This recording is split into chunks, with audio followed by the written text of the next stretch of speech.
Eh bien voilà, vous avez compris, le boulevard du Grand Rendez-vous est ouvert. Chers amis, bonsoir et merci de nous revenir pour un autre moment de télévision que nous vous promettons bien achalandé.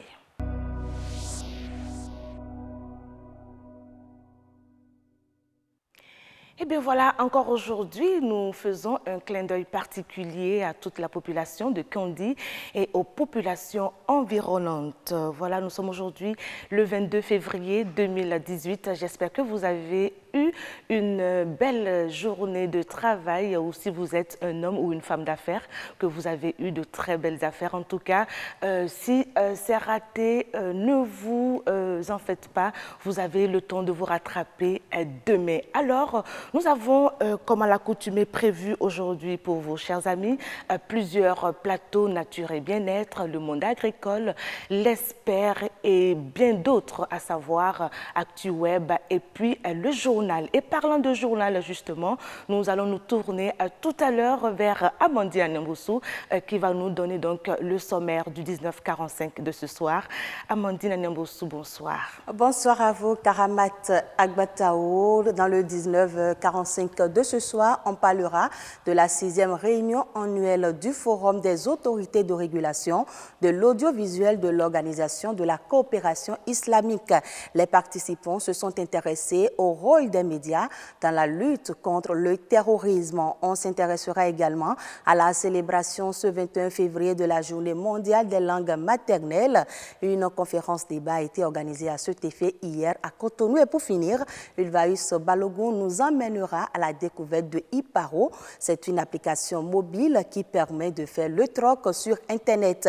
Le développement de toutes ces informations, c'est dans une quarantaine de minutes. Voilà, avant d'aller donc à la découverte de ce légume, je vais vous donner très rapidement le sommaire de cette émission. Impossible aujourd'hui d'imaginer une agriculture sans le pouvoir magique des femmes. Elles représentent, selon le Fonds des Nations Unies pour l'alimentation et l'agriculture, 60 à 80% de la main-d'œuvre. Une agroéconomiste sera des nôtres pour un partage d'informations sur le rôle des femmes dans l'agriculture et les moyens qu'on doit mettre à leur disposition.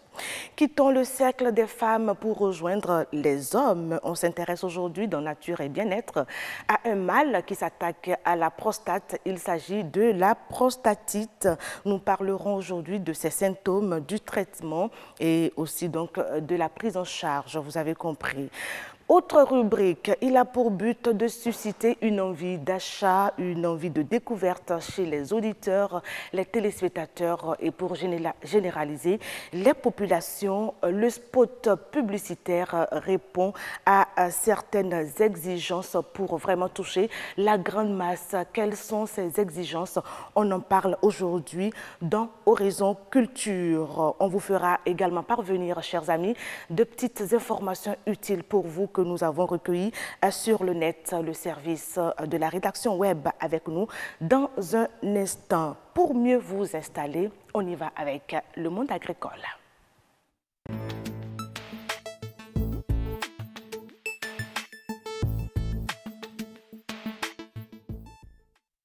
Voilà, je le disais tout à l'heure, ce légume a pour nom scientifique Oxymum gratissimum, c'est le chayo. Aujourd'hui, impossible donc de faire la descente, d'opérer une descente dans un restaurant de la place et de ne pas se voir servir le chayo. C'est un légume à multiples vertus. Nous allons, avant d'installer notre invité, un entrepreneur agricole, nous allons vous inviter à suivre ce petit extrait que Estelle Pazou a préparé pour nous. Ces plants de chayo sont arrivés à maturité. Leur prochaine destination, les étalages des bonnes dames. Il y a peu, ce légume n'était pas cultivé de façon régulière.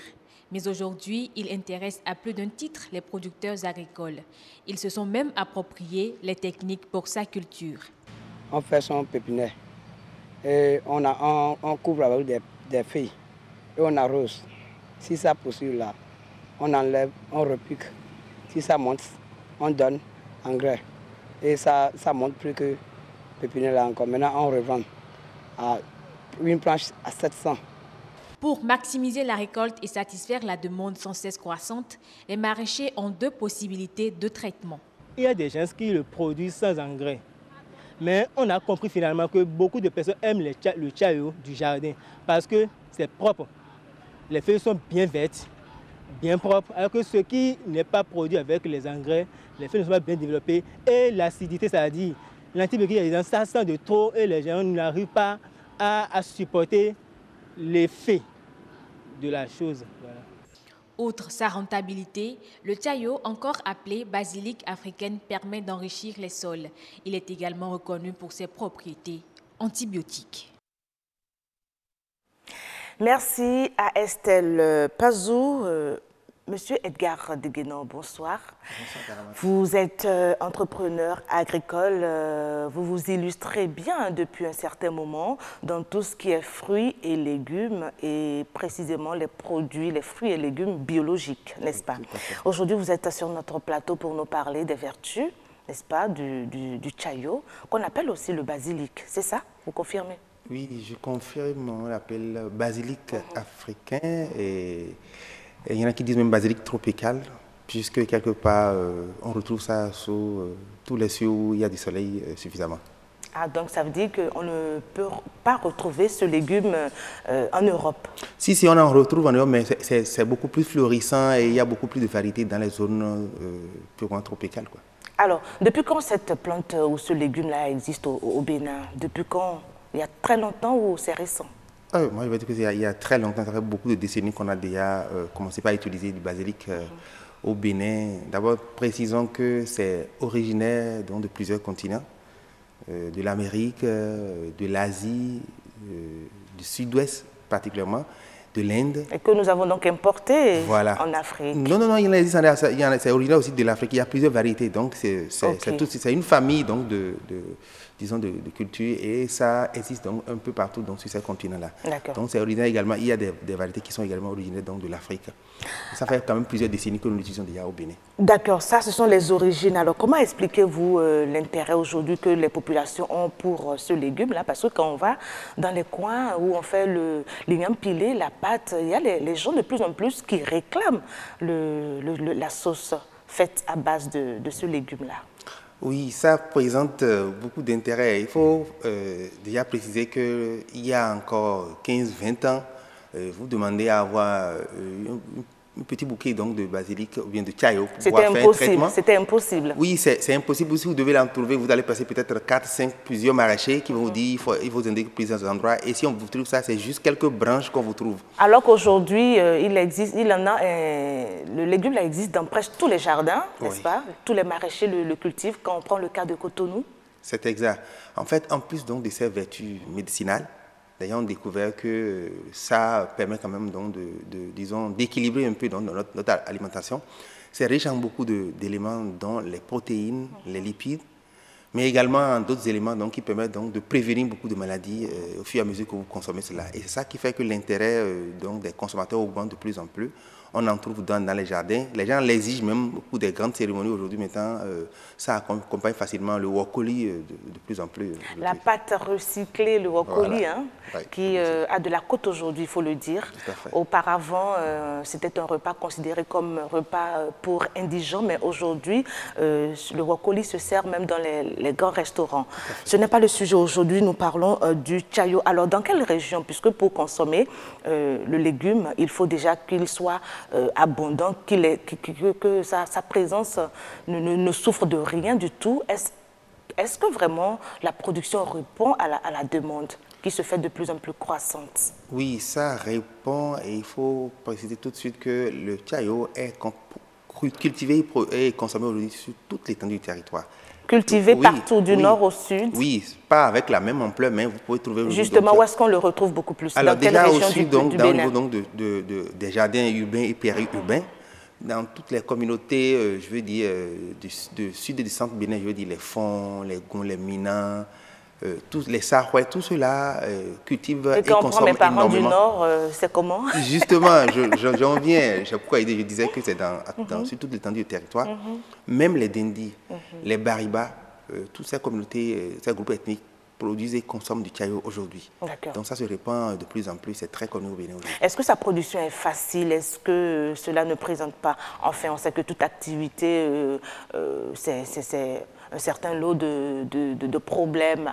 Est-ce qu'avec la culture du Tchayo, les agriculteurs ne sont pas confrontés à quelques petits soucis qui par moment entravent l'évolution de ces plantes? Je peux dire que le Tchayo, Oxymum gratispom, est par excellence l'un des légumes les plus faciles à cultiver, comme le Vernonia. Facile parce que déjà les semences, nous n'en importons pas. Alors, par donc les semences sont disponibles déjà oui, sur le territoire. Oui, et de façon générale, les maraîchers font l'extraction eux-mêmes. Ceux qui ne le peuvent pas, ils peuvent se l'acheter dans un coin de leur zone. Donc, l'extraction de la semence est relativement facile. Alors, au niveau de la production, c'est pas compliqué non plus. Ça passe l'étape de la pépinière. Il faut faire le semis. Et que, quand vous l'entretenez bien, après 5 jours, ça commence par germer. Et au bout de 25 à 30 jours, vous avez donc votre pépinière qui arrive à maturité. Vous faites maintenant le repliquage. Qu'on fait le repliquage d'abord. On fait le repliquage. Et à partir de quel moment on peut déjà procéder à la récolte? Alors, quand vous faites votre repliquage, à partir de 35 jours ou 45 jours maximum, vous pouvez déjà faire la première coupe de Tchayo. Et là, l'avantage, c'est que quand vous coupez avec les conditions requises, c'est-à-dire avec les recommandations, en laissant quelques bourgeons, tous les 30 à 55 jours, vous pouvez récolter encore le Tchayo pendant un an ou même 2 ans. C'est-à-dire que le Tchayo que vous mettez en place, vous pouvez le garder pendant 1 an ou 2 ans sans être obligé de les arracher et de mettre d'autres plants. Donc ça peut se garder longtemps, quoi. Donc ça veut dire qu'on peut cultiver le Tchayo en toute saison, c'est-à-dire sur toute l'année? Oui, le Tchayo peut se produire 12 mois sur 12 sans interruption. Sans interruption. Oui. Mais il faut déjà un certain apport en eau, justement. Parlant d'apport en eau, on en est où avec le Tchayo? Est-ce qu'il faut une quantité importante ou pas vraiment? Non, le Tchayo n'est pas très exigeant. Si je peux comparer ça par exemple à d'autres cultures qui ont besoin d'être arrosées au moins une fois par jour, même parfois 2 fois, 3 fois, telles que la laitue, beaucoup d'autres cultures, le Tchayo n'est pas aussi exigeant. Il faut combien? Il faut l'arroser à quelle fréquence? Ça dépend du sol que vous... Je vais prendre 2 types de sols les plus couramment utilisés, les sols, disons, à grande variance, je vais dire, sableuse, comme la côte, Cotonou, Sémé, autres là. Ces endroits-là, il faut l'arroser 2 fois par jour. Mais quand ça grandit, vous n'êtes plus obligé d'arroser 2 fois par jour, pour arroser une seule fois. Mais quand vous allez dans les sols où l'argile est dominante au niveau de la constitution, une fois que vous finissez de faire la première coupe, vous pouvez arroser le Tchayo tous les 3 jours ou même une fois par semaine parce que le sol permet donc de retenir l'eau suffisamment au point où le Tchayo peut survivre une semaine, même 10 jours sans être obligé d'être arrosé une deuxième fois. Donc le Tchayo est relativement facile à cultiver comparé à d'autres cultures. D'accord. Et parlons d'attaques d'insectes, parce qu'on sait que ces genres de feuilles, de légumes sont souvent exposés aux attaques des insectes. Est-ce qu'il y en a qui causent de problèmes à nos maraîchers? Je veux dire, de façon générale, le Tchayo n'est souvent pas attaqué par des maladies. Les champignons n'attaquent pas le Tchayo. Mais par contre, au niveau des insectes, il y a près d'une dizaine dont on constate que ça attaque le Tchayo, mais dans la littérature. Mais dans la réalité, il y a 2 principaux insectes. Et c'est la réalité qui nous intéresse, oui, voilà. Ce qui se fait vraiment sur le terrain, ce qui se constate. Voilà, ce qui attaque plus le Tchayo, c'est les pucerons et les chenilles. Il y a une certaine des chenilles de couleur vert foncé qui attaquent souvent le Tchayo. Mais si je prends le cas donc des pucerons, de façon générale, si vous n'êtes pas pressé donc de vous débarrasser de cela, le Tchayo... Et quel est alors le traitement qu'il faut apporter à ces il y a les traitements classiques, il y a des produits à base donc des produits chimiques qu'on peut utiliser pour contrôler cela. Mais si vous ne voulez pas utiliser des produits chimiques et vous n'êtes pas trop pressé, par exemple, contre les chenilles ou bien les pucerons, le Tchayo développe lui-même donc de l'autorésistance et repousse ces 2 types d'insectes-là. Et au bout de 2 à 3 semaines, vous allez constater que ça nettoie de lui-même complètement et vous constatez que les feuilles qui commencent par se recoviler, commencent par s'étendre et progressivement, donc, la croissance reprend. Donc le Tchayo même a des propriétés pour lutter contre les insectes. Donc pas véritablement besoin d'apport en produits chimiques pour lutter contre les chenilles, les pucerons? Non, pas vraiment. Si vous faites, il y a les mesures prophylactiques, c'est-à-dire que si vous entretenez une propriété de votre champ est souvent propre, il n'y a pas les herbes et autres là. le Tchao n'est souvent pas attaqué. Mais si c'est attaqué une fois en passant, vous pouvez utiliser des produits pour nettoyer cela. Mais sinon, il faut dire que le Tchao même, en lui-même, si l'environnement est vraiment propre, le Tchao développe des propriétés pour pouvoir lutter lui-même contre les insectes. On sait que la recherche, M. Deguénon, la recherche joue un grand rôle pour l'amélioration des rendements des cultures agricoles. Alors, quelles sont les recherches qui ont été faites dans le sens du Tchao pour améliorer, pour booster le rendement? Il faut reconnaître que les travaux de recherche qui ont été faits sur le Tchao ne sont pas en nombre important.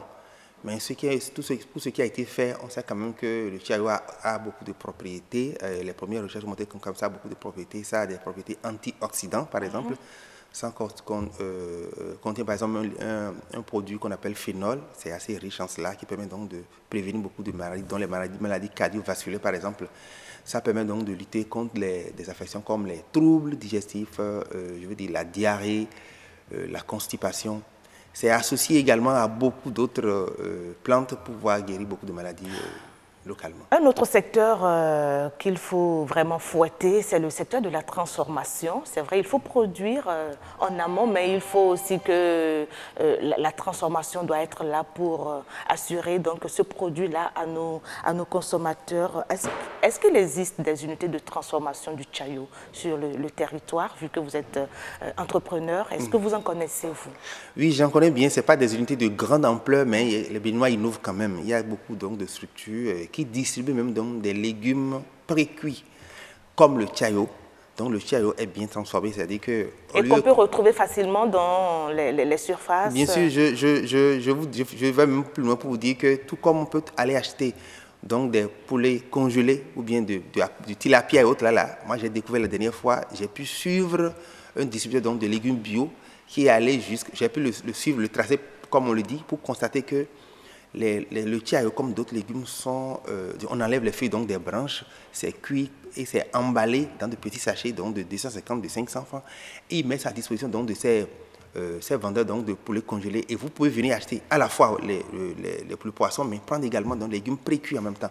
Donc les gens font de plus en plus d'efforts. Sur BB24, nous faisons beaucoup la promotion de l'économie locale et je crois que quand vous évoquez les produits importés comme les congelés, ça fait une concurrence déloyale, en tout cas pour nos produits. Je sais que vous n'êtes pas dans cette logique-là. Non, je voulais juste vous dire que non seulement les gens transforment, mais ils essaient de voir les endroits les plus à même de pouvoir permettre aux consommateurs d'accéder à cela. C'est pour dire que si vous venez acheter du poisson, en même temps, vous pouvez trouver le Tchao. Le pré-cuit, hein? Le pré-cuit, c'est bien le pré-cuit qui est déjà bien emballé, et qui est gardé au frais. Vous pouvez acheter ça et ça facilite la tâche donc, à ceux qui n'ont pas le temps donc, de cuisiner à longueur donc, de soirée, comme c'est le cas jusqu'à là. On peut donc dire que c'est un légume en pleine expansion, un légume qui tout doucement gagne du terrain. Oui, ça gagne du terrain. Comme vous l'avez dit, les gens réclament ça dans les restaurants, les gens réclament pendant les cérémonies.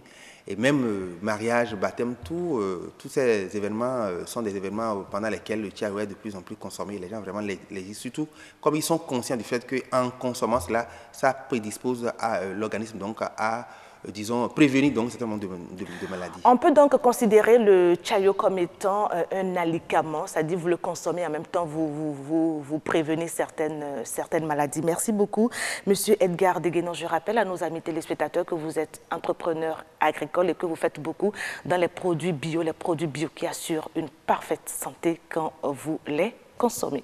Merci beaucoup. Alors, c'était donc le premier plateau. Nous allons sans plus tarder installer le deuxième plateau et ça va se faire avec une dame. Elle s'appelle Madame Torello Yesipegui.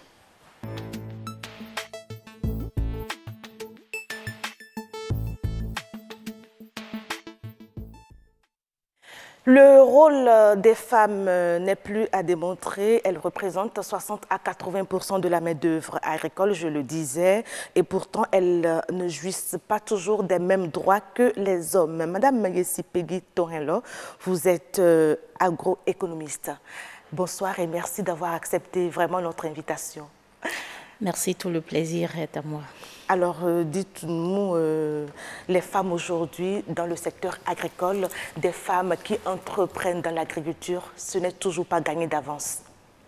Ce n'est toujours pas gagné d'avance et pour plusieurs raisons. Et pourtant, c'est d'elles qu'on a besoin. les autres entrepreneurs les utilisent comme main-d'œuvre, aussi bien familiale que main-d'œuvre salariée ou occasionnelle. Mais quant à ce qu'elles-mêmes s'installent, ce n'est pas si facile que ça. Et justement, qu'est-ce qui bloque les femmes dans leur élan à vouloir aider l'économie nationale, l'économie de leur pays? Parce qu'on les voit travailler d'arrache-pied, on les voit transporter des fardeaux, on les voit tenir la daba à la traditionnelle et aujourd'hui même, avec la mécanisation du secteur agricole, on les voit toujours à l'œuvre. Quels sont ces freins-là qu'elles rencontrent? Ces freins-là, ça commence déjà par l'accès que ces femmes-là pourraient avoir à la terre. Parce que pour produire, il faut bien qu'elles aient le premier facteur de production qui est la terre.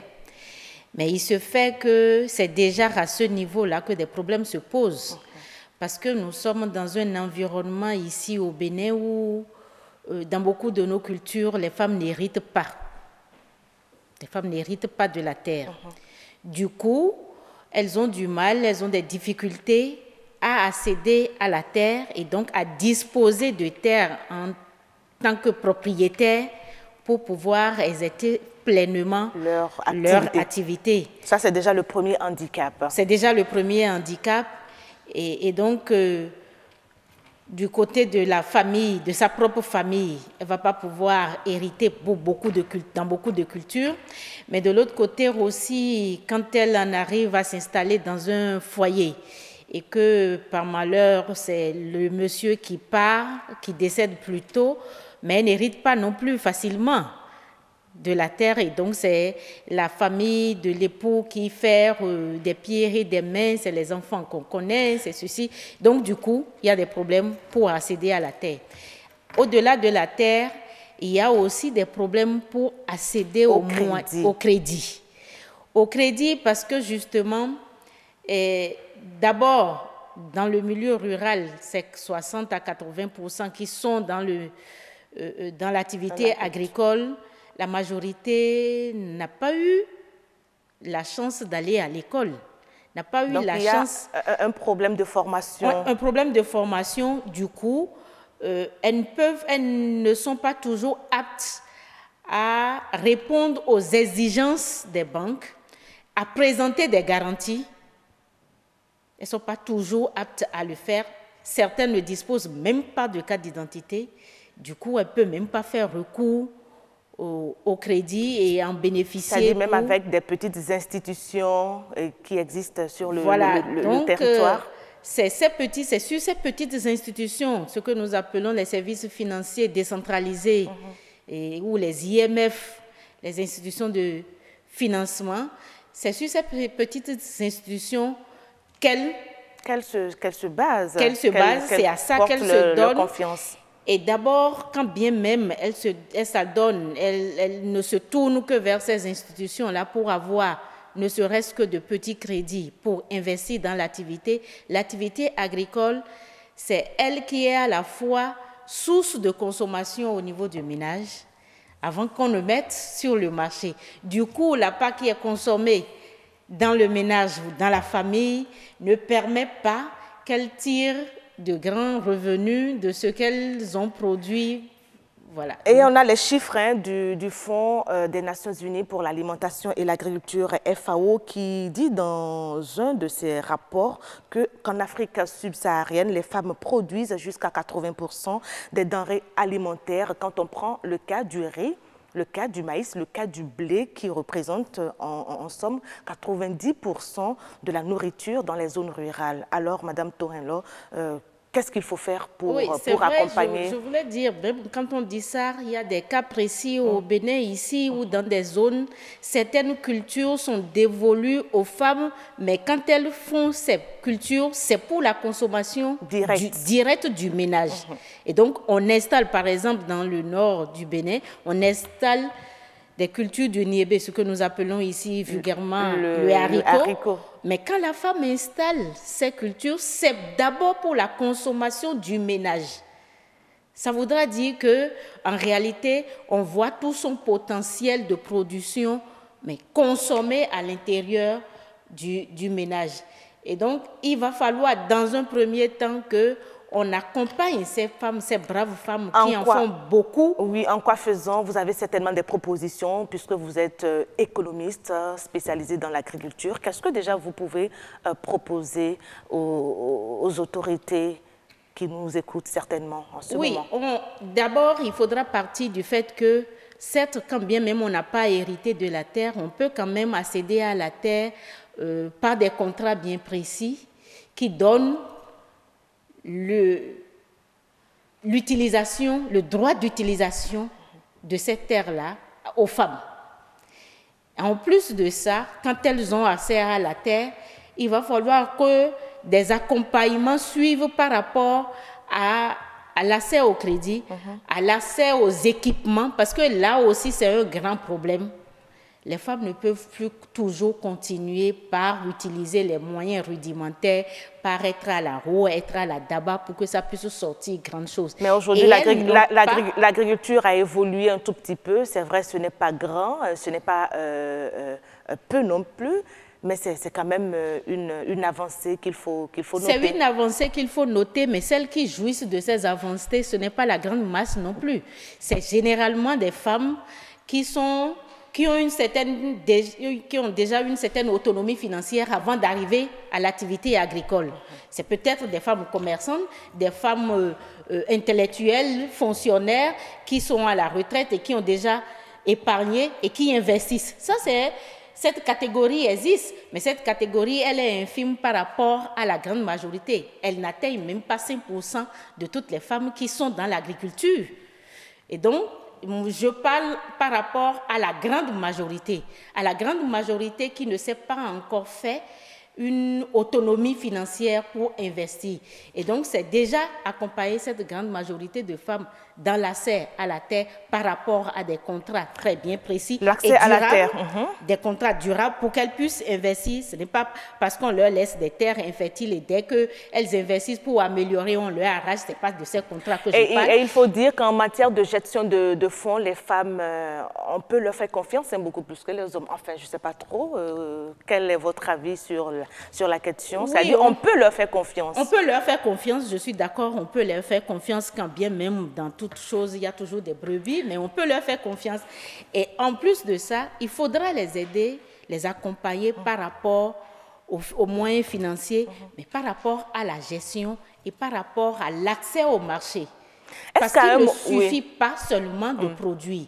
D'abord, si on veut bien faire les choses, c'est qu'il faut leur garantir le marché avant qu'elles ne puissent produire pour ne pas être obligées de tout consommer au sein du ménage. La consommation au sein du ménage n'est pas mauvaise en soi parce que ça participe à la sécurité alimentaire aussi du ménage. Exactement. Mais il faudra qu'on puisse voir quelle part est destinée à la consommation et quelle autre part pourrait aller sur le marché. La partie excédente. Voilà, pour faire rentrer des revenus pour qu'elle puisse continuer par investir dans son activité. Est-ce que les hommes ne seraient-ils pas aussi à la base de ces difficultés que les femmes rencontrent quand je veux parler des époux, de ces femmes braves là que nous avons qui cultivent la terre? Ces messieurs qui peut-être cherchent à toujours garder leur suprématie et qui cherchent toujours à dominer le foyer, ils craignent, ou je n'affirme pas, mais je me le demande, est-ce qu'ils ne craignent pas à un moment donné une certaine rivalité que la femme se retrouve à porter le pantalon à la maison, Madame Torello? Oui, je crois que c'est des situations qui existent. Moi, j'ai fait de mes travaux de terrain, j'ai vu des localités où j'ai fait des biographies de femmes, leur trajectoire dans l'entrepreneuriat agricole. Et bizarrement, celles qui ont émergé, c'est celles qui ont suivi tellement de ces rivalités et qui finalement sont parties du toit conjugal. C'est difficile de le dire. Donc, ça dit qu'il fallait choisir pour elles et elles ont choisi leur activité. Oui, et quelles en sont celles qui ont réussi véritablement et qui bravent des hectares. J'en ai vu des femmes qui se sont installées sur 50, 100 hectares.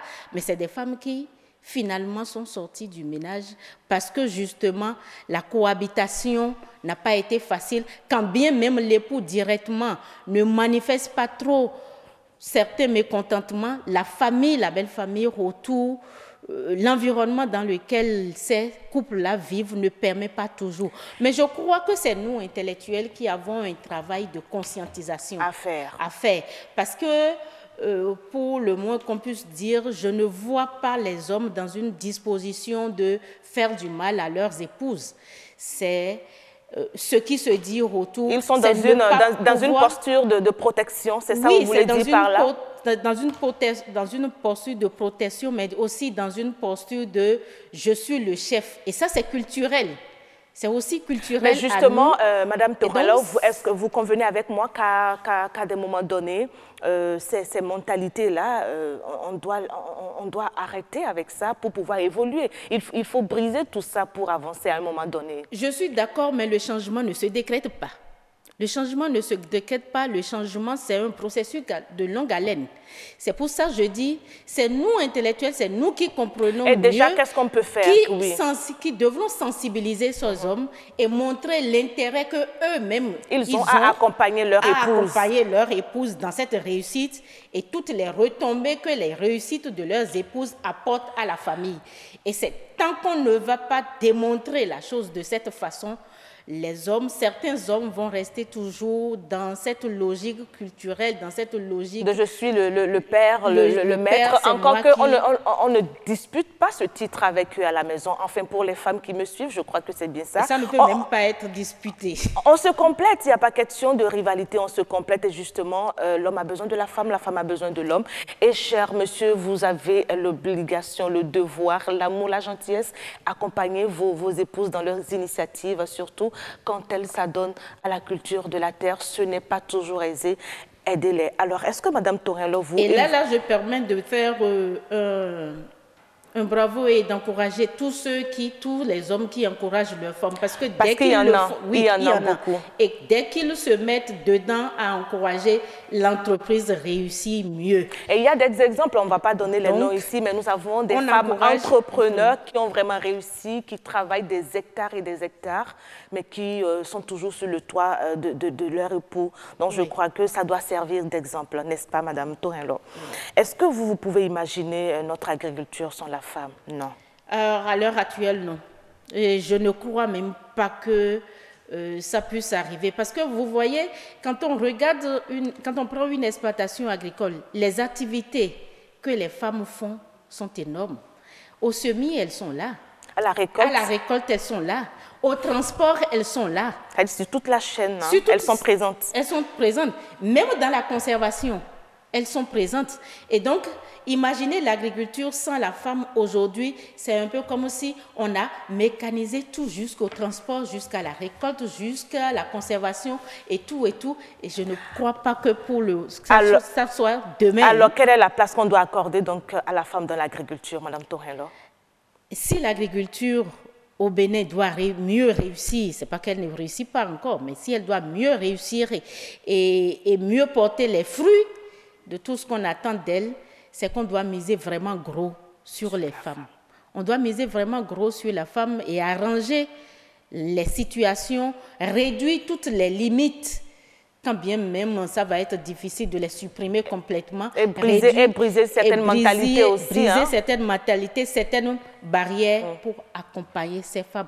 Mais accompagner les femmes ne veut pas dire, je ne suis pas en train de faire sur ce plateau Jean pour dire femme et oublier les hommes. En fait, accompagner les femmes et accompagner aussi les hommes dans l'agriculture à accompagner leurs épouses. Exactement. Pour que ça se multiplie, les produits agricoles que nous pourrions avoir si aussi bien les hommes et les femmes étaient accompagnés dans cette activité. Vous avez certainement suivi l'actualité avec nous il y a quelques heures de cela. Les femmes entrepreneurs agricoles sont descendues sur le terrain. Elles ont eu des assises où elles ont échangé sur leurs conditions de travail. Nous les encourageons, n'est-ce pas, Mme Torello? Vivement, je les encourage sérieusement et je souhaite que, à la sortie de ces assises, que les résolutions, les recommandations ne soient pas rangées et que nos autorités, à divers niveaux, puissent prendre ces recommandations et en faire bon usage, parce qu'il ne sert à rien de de recueillir des recommandations et de ne pas s'en servir. C'est véritablement ça. Merci beaucoup. Merci. À moins que vous ayez un mot de la fin rapidement, 15 secondes. Un mot de la fin, c'est d'encourager toutes les femmes qui sont dans l'entrepreneuriat agricole et de dire à toutes celles qui veulent s'investir qu'il vaut mieux y aller. On n'a pas besoin de grands moyens pour démarrer. Démarrons et on verra ce que le reste donnera. Et à tous les hommes qui encouragent leurs femmes dans cette activité, je leur dis merci et continuez. C'était Mme Yesipegui Tonhelor, agroéconomiste. Merci d'être passée nous parler des femmes dans l'agriculture et de ce qu'il faut pour que ça aille mieux. Chers amis, nous allons ouvrir à présent les portes de nos collègues de la rédaction web.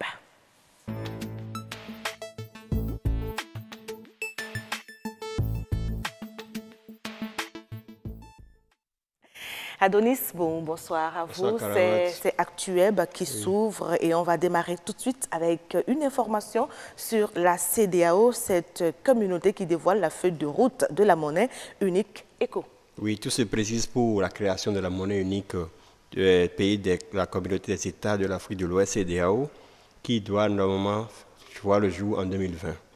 Hier, la nouvelle feuille de route en vue de la création de cette monnaie a été dévoilée. La task force qui s'occupe de cette monnaie, des travaux de cette monnaie, a réuni les présidents notamment du Nigeria, du Niger, de la Côte d'Ivoire, du Ghana, qui veulent accélérer la marche pour avoir une seule devise au sein de ces communautés. Il faut préciser qu'il y a un problème qui a été soulevé, c'est celle de la convergence des différents pays à œuvrer pour avoir cette monnaie commune. Sur cela, le porte-parole du gouvernement de la Côte d'Ivoire, Bruno Koné, ainsi que tous les États membres de la CEDEAO seront au point d'ici 2020.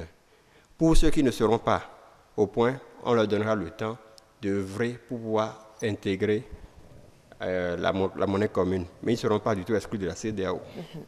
Oui, c'est ce qu'on peut dire sur ce sujet. D'accord. Et la deuxième information, un procès inédit d'un opposant congolais sur son lit d'hôpital. Oui. Comment on peut être... La photo qu'on voit actuellement a fait le tour sur la toile ce mercredi 21 février. C'est celle d'un député congolais malade couché sur son lit d'hôpital. Eh bien, jusque-là, tout est normal. Sauf que cet élu d'opposition entouré par des hommes en blouse, ce sont des juges et des avocats, et on est au tribunal. Nous sommes en RDC, le député de l'opposition Gérard Chekoko Moulumba a été jugé mardi sur son lit d'hôpital par un tribunal délocalisé. L'élu provincial est accusé d'atteinte d'offense au président Joseph Kabila.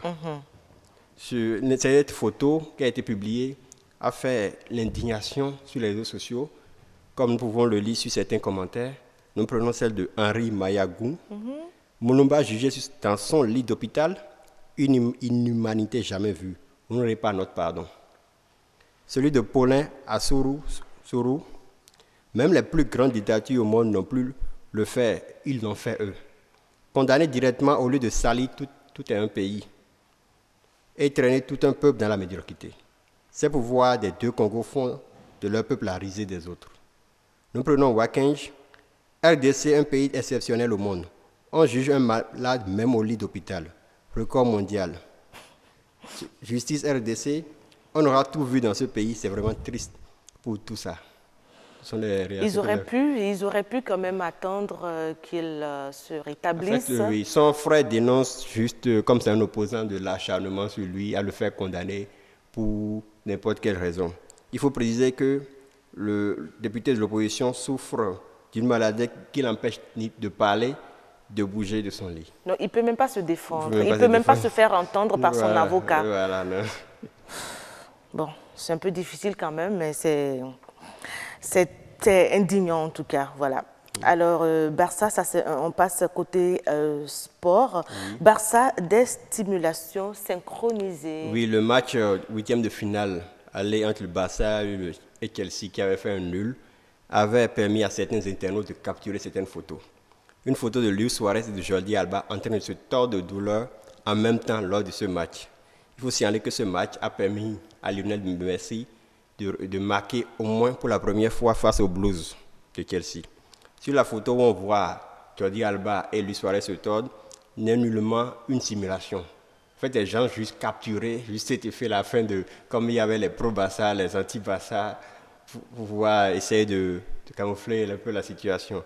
Mais si beaucoup ont pu penser qu'il s'agit de simulations synchronisées des deux hommes, maintenant, l'Uruguay et l'Espagnol ont bien été victimes de fautes, certes plus ou moins appuyées de Danny Drinkwater et de Victor Moses, comme on peut le vérifier sur la vidéo qui a été postée pour défendre les deux. D'accord. L'Arabie Saoudite, ça c'est une autre culture qui va investir plus de 60 milliards de dollars. Oui, lors d'une présentation officielle à Riyad, le président de l'autorité générale du divertissement dans le royaume ultra-conservateur, Ahmed Ben Akil Al-Khatib, a annoncé que l'État allait investir l'équivalent de 64 milliards de dollars dans la culture et le divertissement au cours des 10 prochaines années.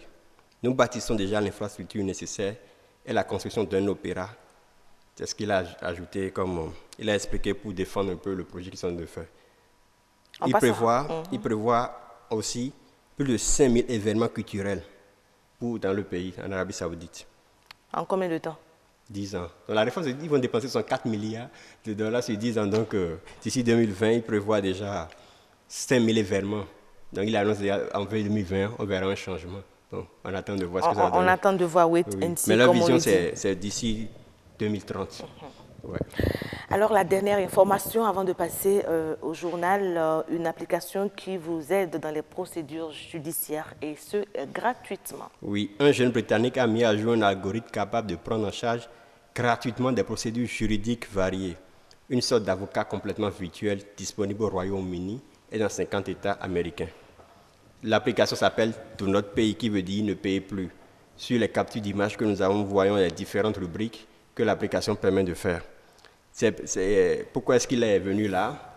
C'est pour ne plus payer les différentes amendes, contraventions qui se dressent sur son pare-brise, qu'il a décidé de créer une justice virtuelle pour pouvoir aider tous ceux comme lui qui se sont retrouvés dans ce cas. Do Not Pay ne se restreint plus aux automobilistes. Il peut se faire conseiller par exemple par d'autres personnes dans 1000 procédures juridiques différentes. Par exemple, l'application web offre maintenant une aide juridique gratuite aux réfugiés. Ce système en ligne rédige automatiquement leur demande d'asile aux États-Unis, au Canada et au Royaume-Uni en fonction de leur demande. Nous avons eu une journaliste virtuelle ici même sur ce plateau. Voilà, nous avons maintenant un avocat virtuel. Merci beaucoup à Adonis Boum pour ces informations. 19h45, le journal avec à la présentation ce soir, Amandine Anyambosu.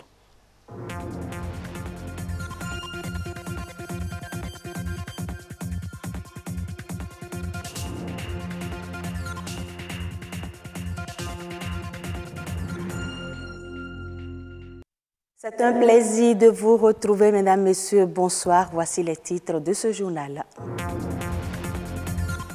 Quel est le rôle des médias dans la lutte contre le terrorisme? La question était à l'ordre du jour de la 6e réunion annuelle du Forum des autorités de régulation de l'audiovisuel. Les assises se sont tenues à Cotonou. Hier, 21 février, c'était la journée mondiale des langues maternelles. Une conférence débat sur la valorisation de ces langues maternelles a marqué l'événement à Cotonou.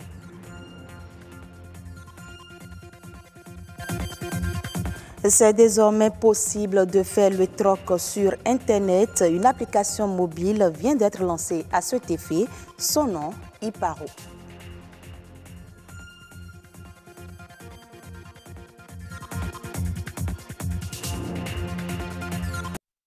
La problématique de la lutte contre le terrorisme préoccupe les instances de régulation des médias au plus haut niveau. La 6e réunion annuelle du Forum des autorités de régulation de l'audiovisuel de l'Organisation de la coopération islamique a permis de réfléchir sur le rôle des médias face au terrorisme et l'islamophobie. Igor Ayosso et Patrick Adjagboudjou ont interrogé quelques représentants à l'occasion. Voici le reportage. Que dire dans les médias pour informer et sensibiliser sur les attaques terroristes? Que montrer sans risquer de faire l'apologie du terrorisme et sans aggraver les douleurs des victimes? Les journalistes ont un défi majeur à relever dans le combat contre le terrorisme et l'islamophobie. Vous savez très bien que lorsqu'il y a des attaques terroristes, la seconde action, c'est d'utiliser des relais. Et ces relais principaux, ce sont les médias. Et donc, vous comprenez que sans les médias, il y aurait une diminution sérieuse des actes terroristes. La presse a un rôle très très important, en ce sens qu'en éduquant, en formant, en accompagnant, les gens pourront comprendre de quoi il s'agit et éviter éventuellement soit d'être acteurs, soit d'être victimes. Tant que des attentats terroristes seront assimilés à l'islam, le rôle des médias demeure primordial afin de changer la donne. L'islam est une religion de paix. C'est ce qu'il s'agit de démontrer. Dès qu'on parle de terrorisme, on pense que c'est l'islam qui est en jeu, alors qu'en réalité, l'islam n'y est pour rien. L'islam est une religion de paix, d'amour, de miséricorde. Mais malheureusement, on fait l'amalgame entre le terrorisme et l'islam.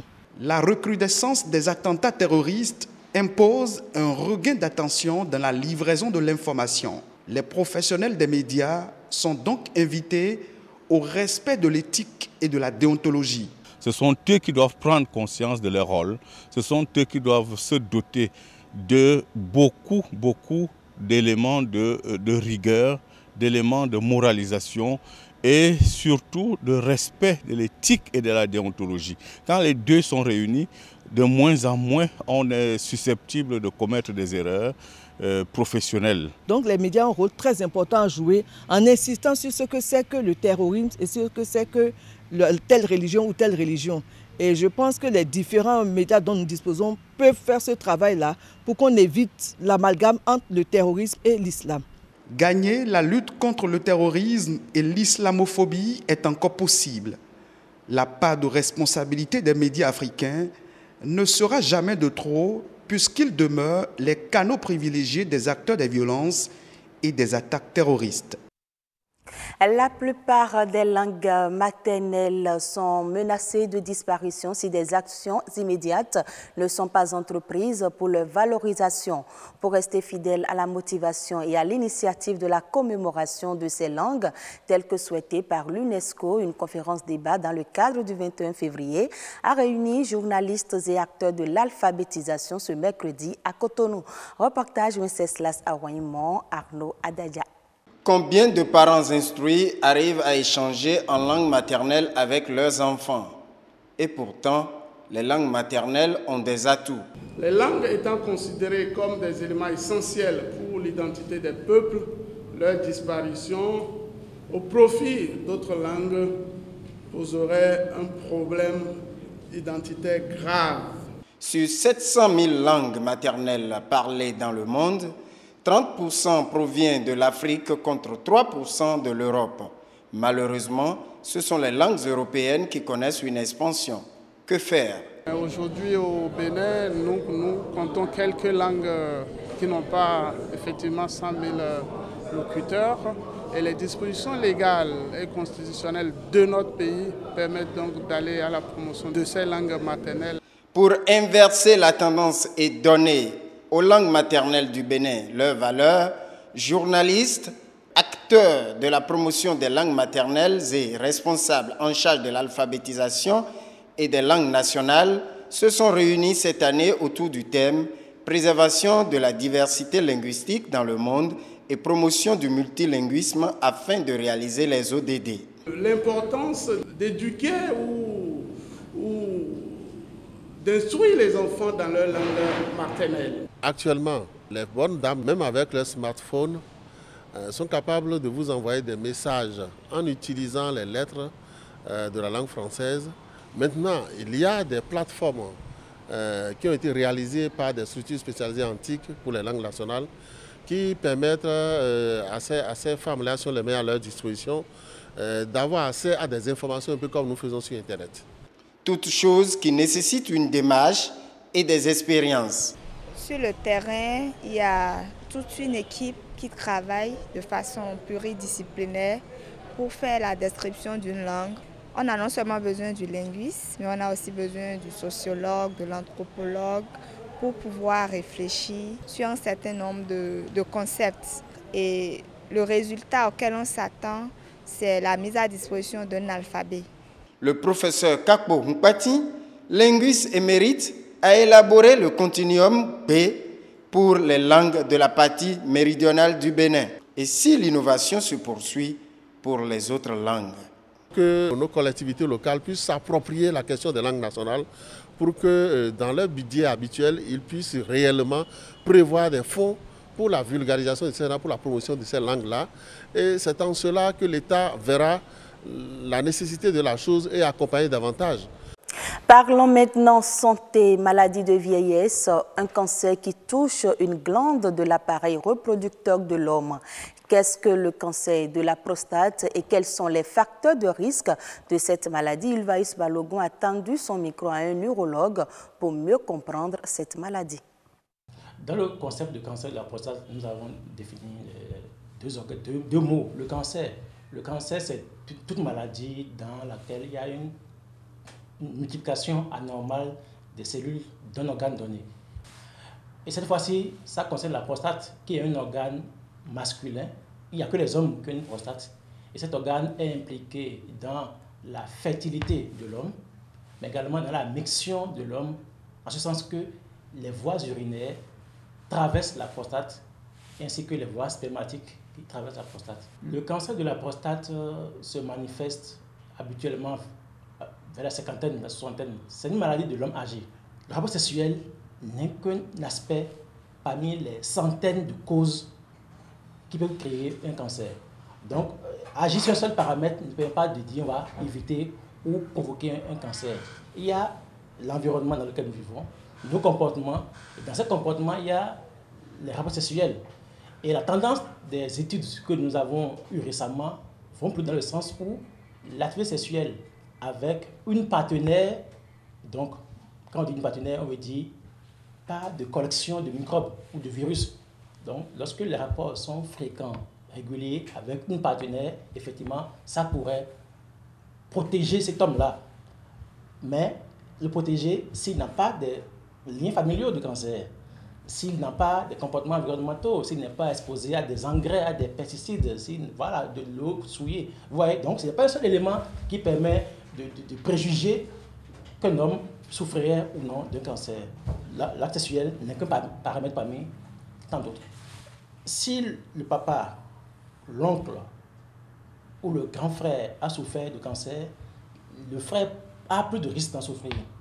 Plus loin, si la maman de l'homme a souffert du cancer du sein, le garçon a plus de risque de souffrir de cancer de la prostate, puisque la même gène qui sont au contrôle du cancer du sein, ces mêmes gènes chez l'homme sont au contrôle du cancer de la prostate. La famille, l'environnement dans lequel nous vivons, qui peuvent donc être des facteurs qui travaillent en synergie pour déclencher un cancer.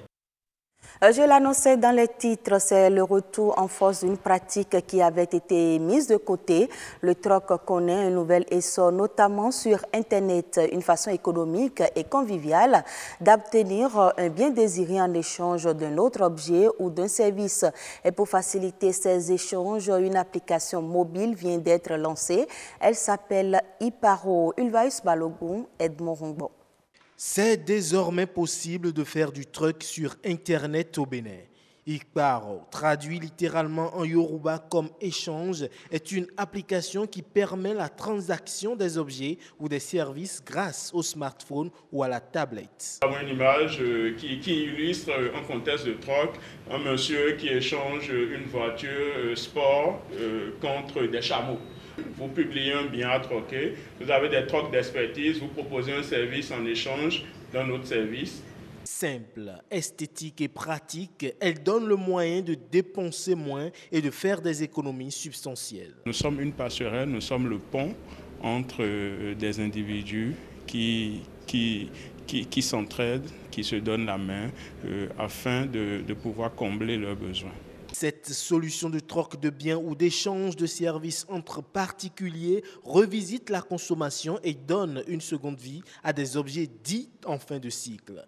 Iparo, conçu comme une réponse au gaspillage et à la réduction des inégalités. Nous avons observé le manque d'une part et les gaspillages d'autre part. Nous avons voulu apporter une solution à travers le numérique, je dirais, aux affres du capitalisme sauvage. Cette application mobile réinvente ainsi le troc qui jadis se faisait avec des coris. L'innovation crée déjà un engouement mais suscite aussi des craintes. Je trouve que l'idée de Iparo, c'est d'abord de développer une communauté de confiance autour du troc et de revaloriser le troc. On a tous de vieux meubles ou de vieux équipements qu'on a envie de revaloriser, qui ne nous servent à rien, qu'on ne peut pas jeter ou qu'on n'a pas forcément envie de jeter. On a forcément besoin d'autres matériels que d'autres personnes ont. Alors, quoi de mieux que d'échanger? Je pense que c'est 2 grosses télécharpes qu'on n'utilise plus, là, voilà, qui sont là et qui traînent. Donc je pense que ça peut bien servir de troc. Ce n'est pas une application qui devait être une application seulement pour nous qui sommes les intellectuels. Et surtout que nous sommes en matière de troc, ça intéresserait aussi nos bonnes femmes du marché, nos artisans et tout le monde. Iparo prévoit avoir des versions en d'autres langues, notamment en Yoruba, parce qu'aujourd'hui vous avez le Google en Yoruba, donc Iparo aura une version Yoruba, et qu'on pourra, on pourrait avoir aussi des versions en d'autres langues locales ou nationales, donc voilà, Iparo ne se limitera pas au français. L'application est disponible et téléchargeable gratuitement. Elle est géolocalisée et offre une garantie sécurité. Sur ce plan, je peux assurer que Iparo est fiable je dirais à 99%, parce qu'il n'y a pas de risque zéro. Tout compte fait, on va travailler à améliorer la fiabilité et à atteindre le seuil des 100%. Donc, en matière de protection des données personnelles, eh bien, tout utilisateur peut être assuré. En cas de plainte, nous, on se réfère aux informations sur les données personnelles des protagonistes et on peut les retracer. Iparo, plus fort que le pouvoir d'achat, vient ainsi remettre au goût du jour le troc via une application intuitive. Hors du Bénin, comment préserver au mieux les espèces animales? Au Kenya, la solution est toute trouvée pour lutter efficacement contre le trafic des viandes d'animaux sauvages. Un parc fait confiance au meilleur ami de l'homme. Une unité canine composée de plusieurs chiens est formée pour protéger essentiellement les gazelles, les impalas, les lions, les girafes, cibles potentielles des braqueurs. Comment un chien peut-il faire fuir les braconniers? Réponse dans ce reportage. Chakaria a 5 mois. Depuis quelques semaines, elle s'entraîne pour rejoindre une unité canine dans le parc du Masai Mara. D'un pas assuré, elle renifle dans les hautes herbes jusqu'à trouver un ranger caché dans la savane qui joue le rôle d'un braconnier. Chakaria fait partie des favoris. Elle possède ces traits de caractère bien particuliers qui font un bon tracker. Des chiens actifs qui aiment manger, beaucoup jouer, des choses comme ça. Mais comme je l'ai dit, la génétique et la conduite est ce que nous recherchons, la bonne conduite pour faire le travail.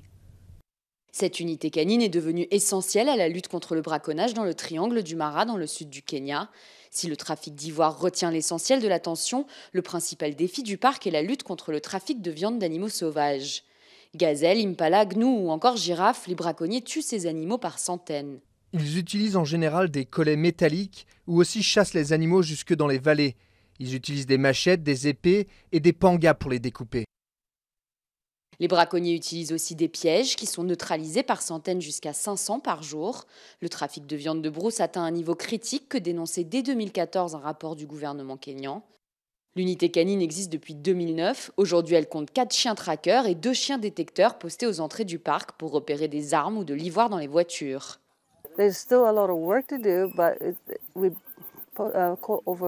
Il y a encore beaucoup de travail à faire, mais nous avons réussi à attraper plus de 4000 braconniers ces 18 dernières années.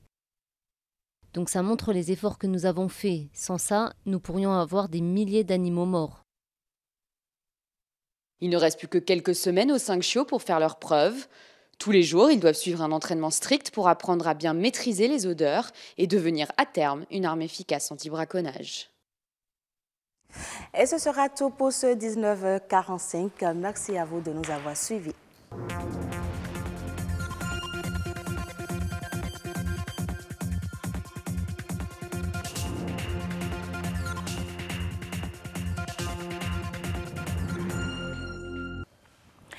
Merci aussi à vous, Amandine Aniambossou, pour la présentation de ce 1945. Aujourd'hui, je rappelle, nous sommes le jeudi 22 février 2018. Le grand rendez-vous se poursuit, reste à découvrir nature et bien-être.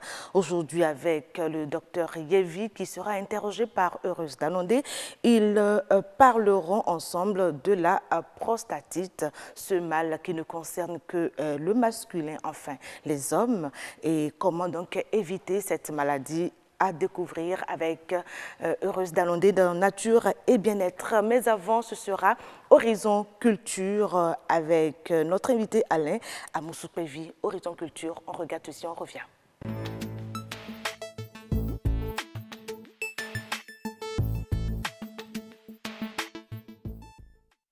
Elle vise un changement de comportement, elle vise aussi à promouvoir des valeurs, à inciter au respect. Elle sait bien la publicité. De quoi s'agit-il? Quelles sont ses exigences professionnelles? Qu'est-ce qu'il faut vraiment pour toucher la grande masse, pour répondre à toutes ces questions et nous permettre d'avoir une idée plus claire du spot publicitaire? Nous avons fait venir sur ce plateau Monsieur Alain Amoussou-Pévi. Il est un promoteur d'agence de communication, c'est bien ça. Monsieur Amoussou-Pévi, bonsoir. Bonsoir madame. Alors ça fait plaisir de vous avoir pour nous parler de spot publicitaire. Alors quand on vous dit vous, en tant que directeur d'une agence de communication spot publicitaire, qu'est-ce que ça vous fait? Qu'est-ce que ça vous fait penser à quoi? Alors merci madame, je vous remercie pour cette opportunité que vous me donnez. De parler de mon métier. Vous savez, il n'est pas facile, par ces temps-ci, de parler d'autre chose qu'à part la politique. Et donc, je vous félicite pour l'initiative. Alors, donc, vous parlez de publicité. Alors, et parler particulièrement de spot publicitaire. Alors, le spot publicitaire, on ne va pas faire de la littérature. C'est un élément à la fois audio et visuel, d'accord, sonore, par lequel une entreprise ou une institution souhaite transmettre un message à caractère commercial. À caractère commercial. Voilà. Justement, pour nous aider à mieux comprendre le sujet, nous avons réalisé un reportage sur le spot publicitaire. C'est un reportage de Patrick Adjabodjou. On regarde ensemble, et puis on revient en parler. Ce jeune homme est un monteur professionnel en réalisation des films publicitaires. 2 semaines lui auront suffi pour réaliser un spot de publicité de 35 secondes. 2 semaines parce qu'il y a des normes à respecter, il y a des étapes à respecter, la pré-production, la post, et la production et la post-production. Pré-production, tout ce qui a rapport avant tournage, production, tout ce qui concerne le tournage, et la post-production, tout ce qui a rapport après tournage, tout ce qui permet de mettre les éléments tournés, leur donner une harmonie, un sens pour que le téléspectateur derrière son écran puisse comprendre le message que nous essayons de passer.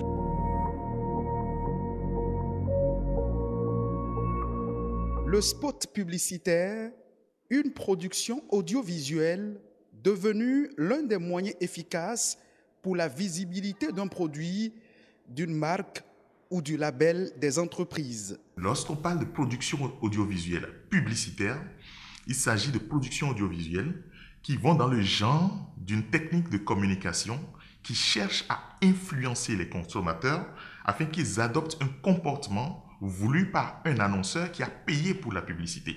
Le spot publicitaire répond à un modèle qu'on appelle le modèle AIDA. Vous avez l'intérêt, vous avez l'attention, vous avez le désir et l'action. Alors donc, lorsque vous avez un spot publicitaire, il faudra voir si vous avez donc l'ensemble de ces éléments qui se trouvent dans le message que vous êtes en train de livrer. Et une fois que vous avez ça, vous allez ajouter donc le style et le ton, et on peut se retrouver dans ce qu'on appelle un spot publicitaire. Les spots publicitaires visuels sont destinés à un public cible et obéissent à une durée de 15 secondes selon la norme internationale. En télévision, la durée d'un spot publicitaire peut varier entre 15-20 secondes jusqu'à 1 minute. C'est le format habituel. Les maisons de production ou les agences de communication professionnelles font en sorte de respecter ces normes-là, qui sont suffisantes pour passer un message efficace? La norme déjà, c'est que le spot publicitaire en aucun cas ne dépasse 1 minute. Mais dans les pays européens, dans les pays développés, pour tout dire, vous avez donc des spots dont la durée n'excède guère les 30 secondes. Sur les écrans de télévision locale, les spots de publicité ne seraient pas appréciés de tous. La qualité et parfois le manque de professionnalisme en sont souvent les raisons évoquées. Les spots qui passent sur nos chaînes, généralement, ont l'air ennuyeux parce que les étapes successives, le process n'est pas respecté. Il nous faut d'abord quelqu'un pour écrire un synopsis parce que ça commence à partir de là. Vous avez de jeunes qui veulent tout simplement s'essayer. Donc, ils se sont appropriés l'outil informatique et ils estiment donc que cela est suffisant pour commencer donc à réaliser, à produire donc des messages publicitaires. Et pour l'essentiel, donc, on passe à côté. Si nous avons des productions qui ne respectent pas les normes, c'est en général chez nous parce qu'il manque de professionnels, parce que les gens ne savent pas, parce qu'ils ne connaissent pas forcément le métier. Voilà pourquoi, effectivement, il faut former, il faut informer. Et puis, il faut de plus en plus avoir des agences professionnelles. Plus besoin de nier l'importance des spots publicitaires dans la visibilité du label des entreprises. Reste maintenant que la publicité sur les chaînes de télévision locales s'adapte aux nouvelles réalités du numérique. C'est tout simplement une œuvre artistique. Il faut travailler la matière grise, se mettre aussi à la place de l'autre et puis activer sa petite fibre sensuelle. N'est-ce pas, Monsieur Amoussou Pévi? Vous avez suivi ensemble avec nous ce reportage qui retrace un peu, en partie, les caractéristiques d'une publicité, d'un spot publicitaire. Et je retiens qu'il y a l'intérêt, l'action, le désir et derrière un style qu'il faut respecter et un temps. Mais cela dépend de la nature. Justement, parlez-nous des différentes formes de publicité qu'on peut avoir. D'accord, merci madame. J'ai suivi avec attention l'élément. Et je pense que avant de répondre à la question, je voulais revenir à la question de normes. On y va. Et alors, donc, la plupart des intervenants se sont, disons, focalisés sur un petit format voilà, de 15 secondes. La norme, 15 disons que la norme en termes techniques, d'accord. Mais j'avais pensé qu'on aurait évoqué d'abord, parce que quand on parle de normes, on parle de spot publicitaire, film publicitaire, il faut voir d'abord la norme au niveau comment ça s'appelle, juridique, d'accord. Ensuite, au niveau technique, la question, l'aspect qu'ils ont abordé, et aussi au niveau contenu, d'accord. Alors, puisqu'on parle surtout de la norme technique, je peux vous dire qu'il n'y a pas d'exigence, il n'y a pas de norme. La norme en matière technique, c'est le prix. Donc, ça veut dire que la norme, c'est en fonction du client que vous avez en face, alors, de ses désirs. Oui, non seulement en fonction du client, d'accord, mais surtout en fonction du prix. Qu'est-ce qui a ramené tout le monde à se contenter d'un format maximum de 15 à 30 secondes en matière de télévision, publicité, audiovisuelle, radio surtout. En matière de télévision, on va souvent jusqu'à 60 secondes. D'accord. Alors, qu'est-ce qui a amené? C'est le prix. Je peux vous dire, madame, il y a quelques années, nous avons fait des spots publicitaires. Ce n'est pas de public reportage, je vous le garantis, des spots publicitaires sur le RTB qui faisaient 3 minutes. C'était la campagne Michael Power, Guinness. Alors, mais... Ça, c'est une publicité que vous faites encore. Hein, sur, on va vous faire la facture à la fin. Vous allez souffrir quand vous faites la facture voilà, je ne travaille pas pour Guinness. Alors, au niveau, en Europe, ce qui a amené à se contenter, à surtout contenir le message publicitaire. Dans un format assez court, d'un maximum de 15 à 30 ou 60 secondes, c'est le prix. Ça coûte tellement cher que les gens se sont mis à réduire la durée. Et donc c'est en matière technique, si vous avez les moyens de passer une publicité qui passe 60 secondes, personne ne vous l'interdira. Donc il n'y a aucune norme internationale en fait, qui garantit ou qui délimite la durée d'une publicité. Il n'y a pas de norme. Il n'y a pas de norme, il n'y a pas de comment ça s'appelle, une règle imposée en matière de durée. C'est le prix qui a amené à limiter la durée.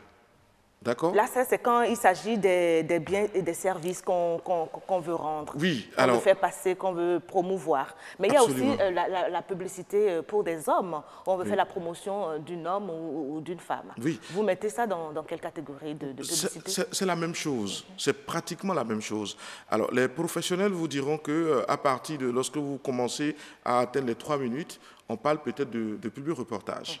Mais le public reportage, c'est une forme de publicité. Qu'on le veuille ou non, c'est une forme de publicité. Une publicité, d'accord. Donc plus le pouvoir d'achat du client, il est gros, plus vous vous étendez dans la durée pour votre travail. Absolument. Pour votre donc, disons, il n'y a pas vraiment de norme. Voilà. C'est le prix qui est arrivé à, disons, imposer une norme.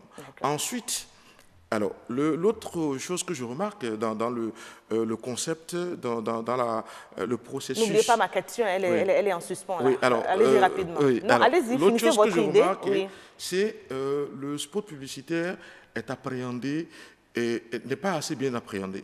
Tous les intervenants ont parlé d'abord, on sont allés directement au côté le plus simple, disons, le côté technique, c'est-à-dire la production, c'est-à-dire production et post-production. Mais avant le spot, pour qu'un spot puisse vendre, il y a la partie créative, et qui est la partie la plus importante, et qu'on ignore souvent, et qui amène souvent les entreprises aussi à ne pas arriver à atteindre leurs objectifs, parce que ce travail en amont n'a pas été bien fait.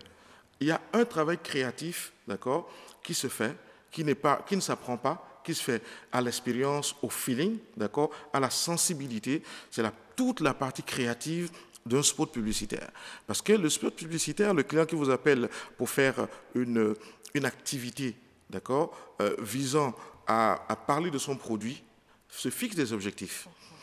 Il a des contraintes, il a un produit et il a surtout, ce qu'on oublie, il a un public, il a une cible, d'accord. Donc la publicité qu'on conçoit, qu'on réalise n'est pas définie pour toute la masse. Non, il ne peut pas avoir de publicité définie pour toute la masse. Ce n'est pas possible. Ce n'est pas possible. Mais est-ce que ce n'est pas là une insuffisance qu'il faut régler au niveau déjà des clients qui demandent et aussi vous, puisque c'est vous finalement qui conseillez les clients? Oui, nous essayons, enfin ceux qui nous sollicitent, nous leur disons ce que nous faisons en général, d'accord. Il y a un aspect qu'on appelle Consumer Insight. Lorsque vous ne connaissez pas votre client, d'accord, vous ne pouvez pas lui parler. Vous n'essayez pas d'étudier les habitudes de consommation de cette personne-là. Vous ne pouvez pas lui parler. Écoutez, madame, je vous cible, d'accord. J'adresse une publicité à une tranche horaire où c'est des gens, c'est vous et vos amis qui êtes devant la télévision. Et je vous vends des rasoirs, d'accord. Je vous vends des rasoirs. C'est une aberration. Vous pouvez bien entendu offrir un rasoir, mais l'acte habituel et quotidien d'achat, l'acte récurrent d'achat de rasoir, ce n'est pas vous. Par contre, si c'est de l'huile domestique, l'huile alimentaire, d'accord, je ne vais pas l'adresser à papa. Vous comprenez? Dites-moi, avant je reviens sur une question là. Sur quel élément il faut viser? Parce que le temps, il passe très vite là, je ne l'ai pas vu passer. Dites-moi, sur quel élément il faut vraiment miser pour atteindre la sensibilité, la fibre sensible de ceux-là qu'on cible à travers un spot publicitaire? Alors, les études de comportement. Les études de comportement. Vous savez, le marketeur, il a obligatoirement des notions de sociologie, de psychologie. Si vous ne connaissez pas vos consommateurs, vous ne pouvez pas, vous allez faire de grosses productions, vous allez avoir l'impression d'atteindre, de vendre, mais vous ne vendez pas, ou bien si vous vendez, vous n'atteignez normalement pas le chiffre que vous pourriez normalement atteindre si vous aviez pris la peine d'étudier votre consommateur. Il ne peut pas avoir de publicité adressée à tout le monde, c'est impossible. Il faut étudier, d'accord, le produit, d'accord, et la catégorie de personnes à laquelle. Alors, nous parlons entre spécialistes, on parle de cœur de cible, d'accord. Il peut y avoir d'autres personnes, d'accord, qui se retrouvent en dehors de ce cercle-là, mais il y a le cœur de cible, et c'est d'abord au cœur de cible qu'il faut parler. D'accord. Et maintenant, où est-ce que vous mettez la musique? Parce que parfois, quand on voit, pour un film, par exemple, qu'on veut un teaser qu'on crée et pour annoncer la sortie d'une œuvre cinématographique, il y a une certaine musique en fonction de la nature du film, si c'est de l'horreur ou bien c'est un truc romantique, il y a toujours quelque chose qui accompagne. Il faut travailler aussi cela. Oui. Alors, il n'y a pas que la musique, il y a la musique, il y a aussi simplement du son. On fait parfois du bruitage aussi. Vous prenez le son de tambour ou bien de la tornade, mais aussi vous avez la voix aussi. D'accord? Alors, la voix de celui-là qui pose. Exactement. Parce que ce n'est pas tous les spots qui ont de la voix. On a des spots muets. Et qui, ça, c'est quand on est à la télévision. Oui, à la télévision. Oui, ça est exactement à la télévision. Voilà. D'accord? On peut avoir un film publicitaire qui soit bien. Alors, mais puisque vous posez la question de la musique, en fait, le but, comme l'a défini quelqu'un, c'est d'attirer l'attention. D'accord? Alors, vous savez, la musique permet, disons, d'une certaine façon, de faire appel à la sensibilité de vis-à-vis de la personne à qui on s'adresse. Ça, c'est le but de la musique. D'accord. Alors, mais aujourd'hui, avec l'évolution de la technologie, c'est sûr, hein, puisque vous êtes dans le domaine, il y a un bout de temps, ça a connu une révolution, la publicité. Dites-nous rapidement, on était à quelle époque aujourd'hui? Madame, le visage, il est tout autre. Madame, il est tout autre, mais il est désolant. Je vais vous dire pourquoi il est désolant, parce que nous sommes encore à des années-lumière, d'accord, de ce que devait être un spot publicitaire. Disons ce que peut être l'activité de publicité de façon globale. D'accord? Nous refusons en fait de nous adapter, d'aller aussi vite que les choses se passent autour de nous. Alors aujourd'hui, il y a une classification, d'accord? Parce que lorsque vous produisez un film publicitaire, il faut pouvoir le diffuser. Lorsque vous le diffusez sur un média. Et c'est là que se pose le problème. Donc, je viens d'identifier deux problèmes. Le premier, c'est la non-utilisation, d'accord, ou bien la non-compréhension de l'importance de la stratégie créative, d'accord, avant d'aller à la production. Ça, c'est un problème. Le deuxième problème, d'accord, l'absence de méthode, l'absence de modernité ou de modernisme au niveau du choix des médias. Monsieur Amon Soukpevi, nous allons faire tout simple, puisqu'il y a un autre plateau qui va s'installer après Horizon Culture. Je vais vous faire revenir, si tout va bien, d'ici la semaine prochaine, ou pourquoi pas même déjà demain, sur la même tribune pour la suite de ces échanges, si vous êtes disponible. Bien entendu, madame, je serai disponible, je vais essayer d'être disponible, parce que, comme vous avez remarqué, il y a beaucoup à dire. Il y a beaucoup à dire. On reviendra sur la question rapidement. Pour vous permettre d'annoncer votre sujet. Oui. Aujourd'hui, en général, lorsqu'on place l'activité média, on dit ATL et BTL. On reviendra sur tout ça demain, si vous permettez. La prochaine fois, en tout cas. Madame. Merci beaucoup, monsieur Alain Amon Soukpevi, promoteur d'agence de communication de La Place. Merci beaucoup d'être venu nous parler du spot publicitaire. Vous avez compris, chers amis, il y a encore beaucoup à dire. Donc, l'invité nous reviendra. Nature et bien-être, c'est le dernier panel avec Heureuse Dalondé.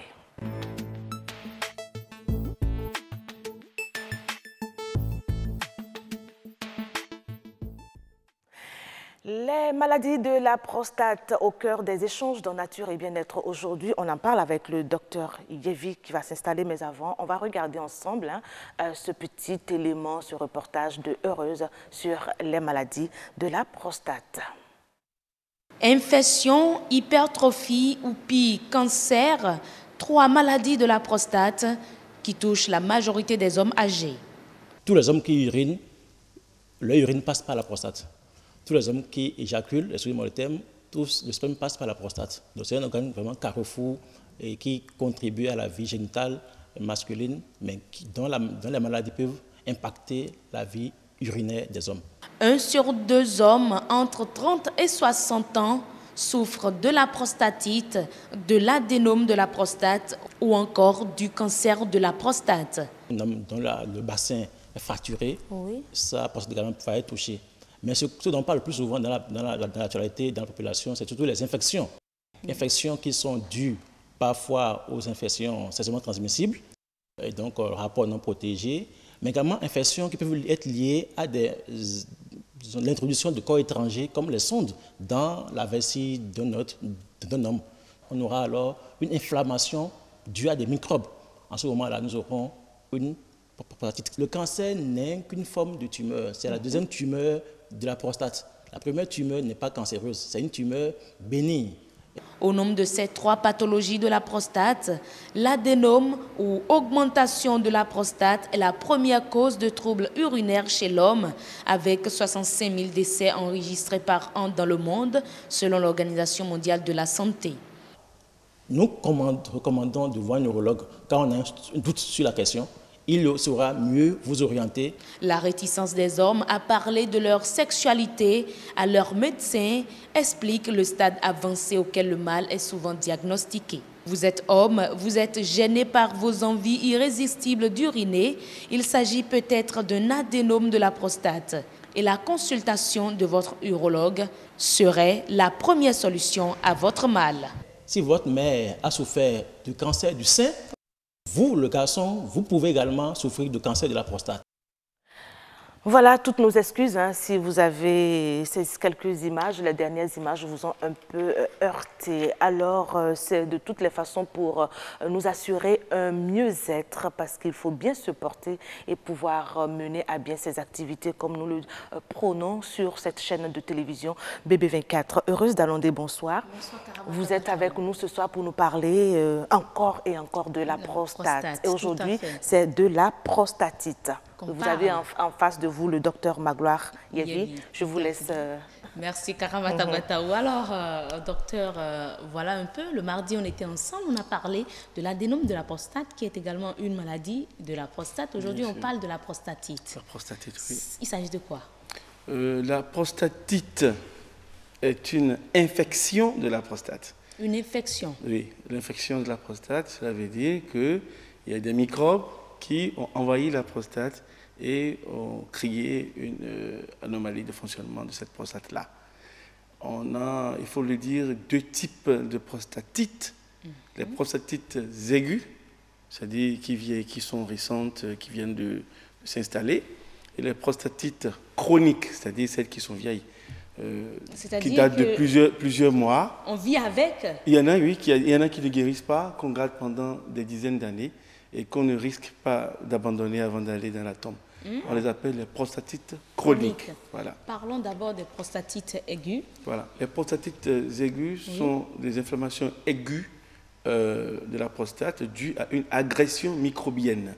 Et quand on dit agression microbienne, c'est qu'il y a des microbes qui ont envahi la prostate. Et il y a 3 moyens pour que les microbes envahissent la prostate. Le moyen le plus fréquent, c'est la voie sexuelle.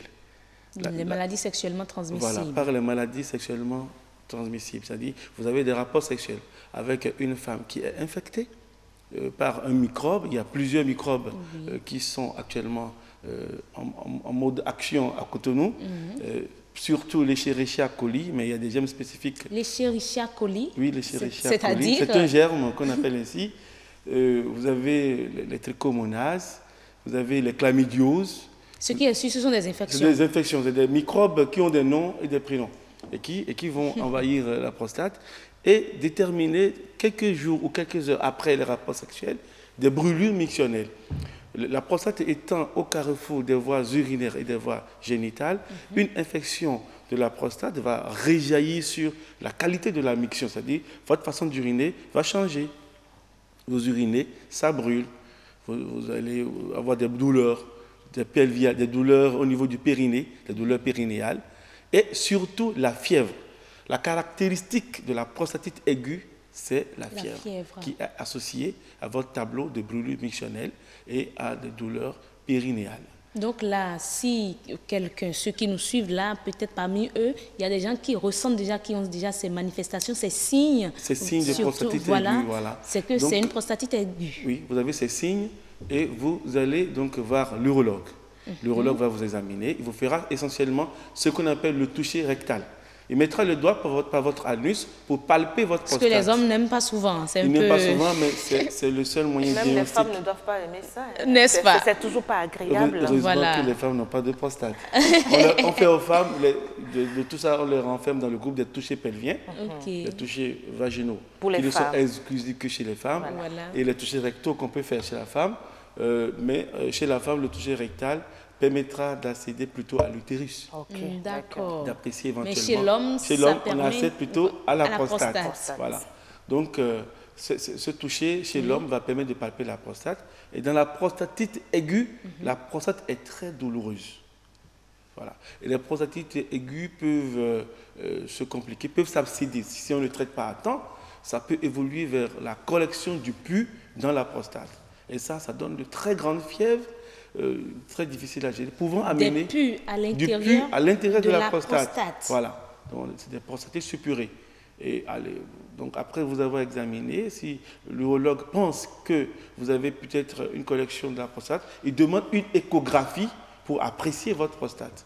Et là, à l'échographie, on appréciera l'échostructure, on appréciera la présence éventuelle de calculs ou de lithiase, c'est des cailloux qu'on peut avoir dans la prostate dû à l'assèchement, si vous voulez, des sécrétions prostatiques, ou carrément une collection purulente qu'on peut avoir et objectiver, et qui, tant qu'elle n'est pas vidée, va déterminer une fièvre continue à 40 degrés. Mais lorsque ce n'est pas diagnostiqué, on vit avec, est-ce que cela a des répercussions sur la vie sexuelle de cet homme-là? Bien sûr, quand vous avez mal, le plaisir ne va pas de pair avec la douleur.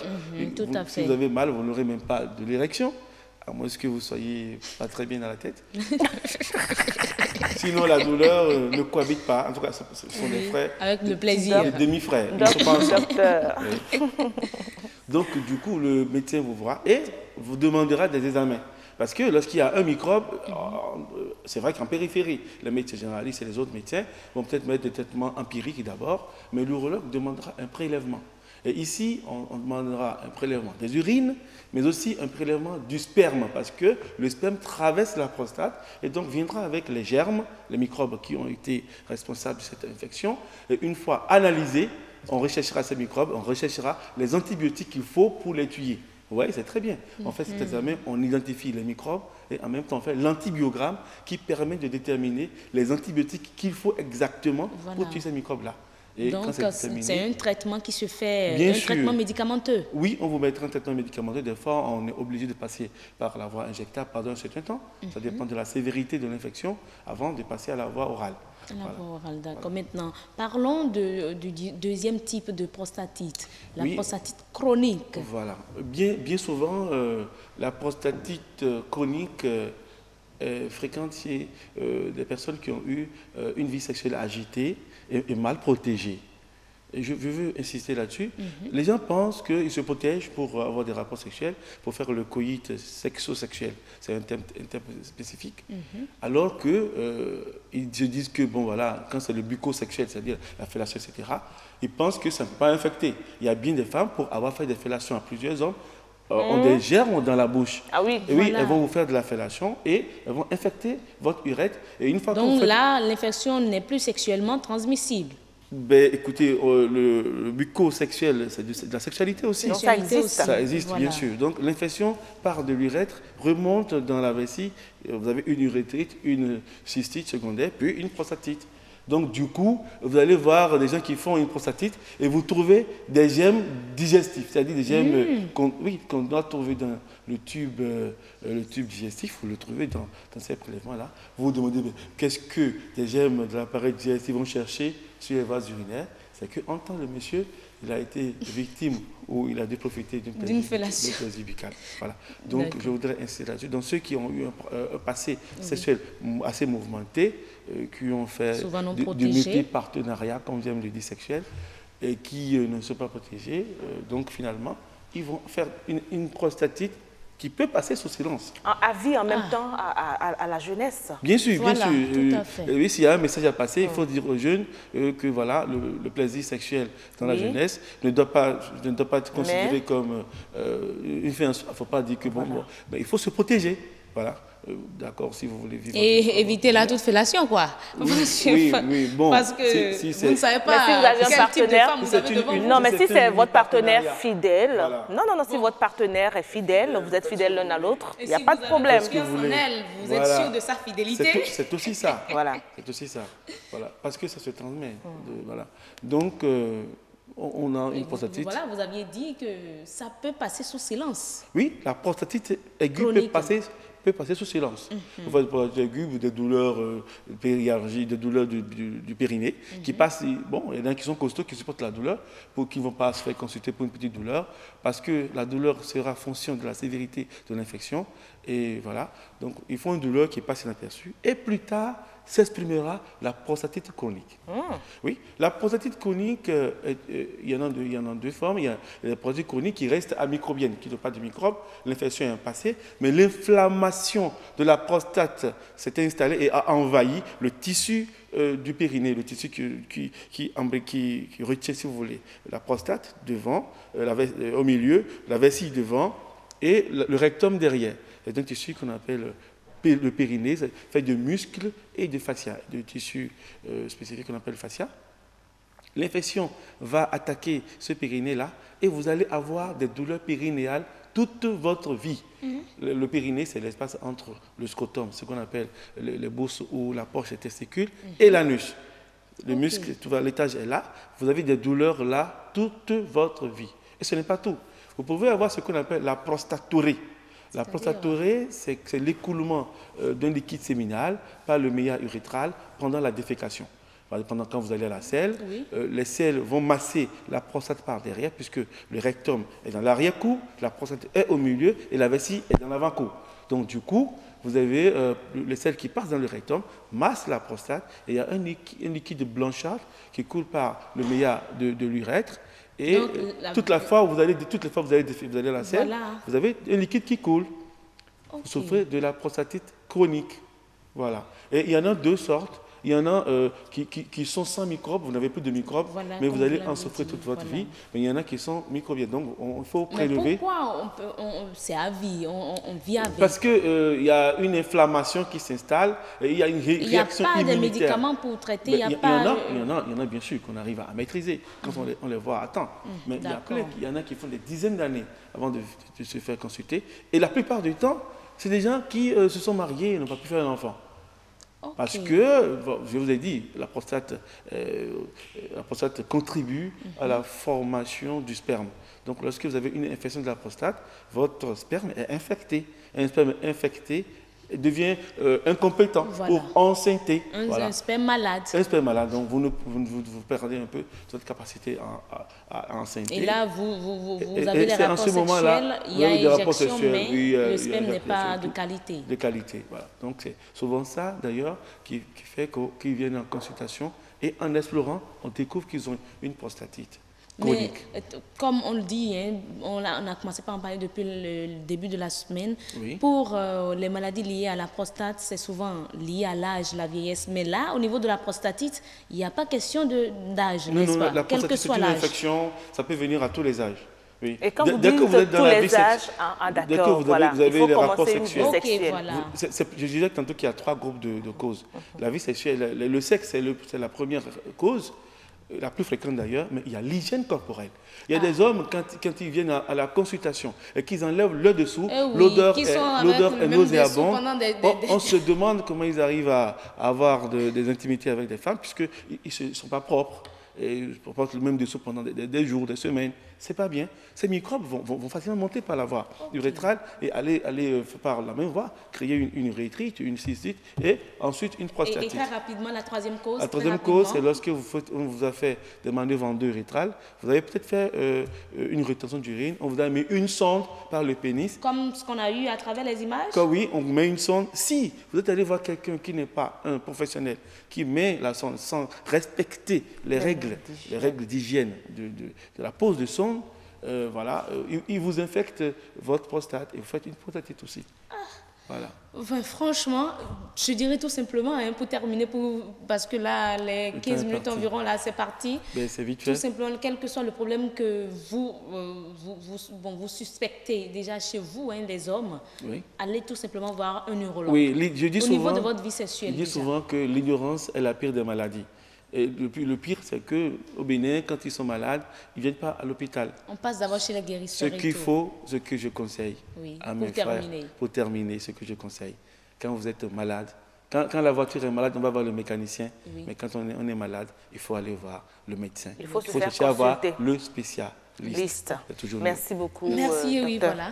Cara, oui, ce sera tout. Heureuse d'annoncer, on vous remercie aussi pour cet entretien avec le docteur Magloire Yévi. On s'est penché cette semaine sur la vie sexuelle des hommes. On n'en parle pas souvent. On n'en parle pas souvent et il serait aussi utile, parce qu'il n'y a pas d'homme sans la femme, que Heureuse pense aussi au sujet de santé qui concerne la vie sexuelle des femmes. Tout ce qui concerne pour les questions de sexualité, on fait de la sexologie. Merci les beaucoup, urologues docteur. font aussi de la sexologie. Merci, docteur, pour cette visite vers Bébé 24. Le grand rendez-vous, c'est presque terminé pour aujourd'hui. Oui, je vous vois me faire de grands signes. On a terminé pour aujourd'hui, mais avant, c'est un retour à la météo.